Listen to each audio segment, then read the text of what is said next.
Hello friends! So recently I had the intimidating experience of being visited by law enforcement in connection with a crime that apparently took place a few weeks ago.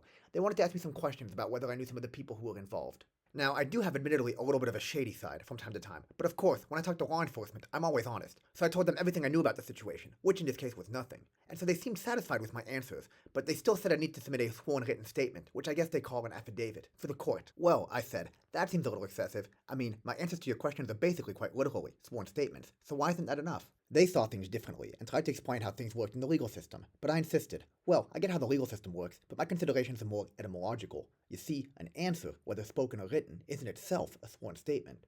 Through the words ancestors, that is, the Middle English answer, and Old English answeru, we can start to understand the word's original meaning a little more clearly. Answeru was a combination of two words, the latter of which was svaru, a noun denoting a sworn statement, or oath.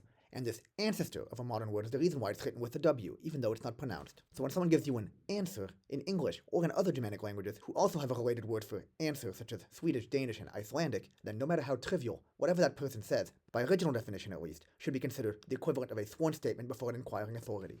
Now, to be clear, not all answers in Germanic languages can be considered sworn statements. For example, the German and Dutch word for answer originally referred to the exact opposite, quite literally.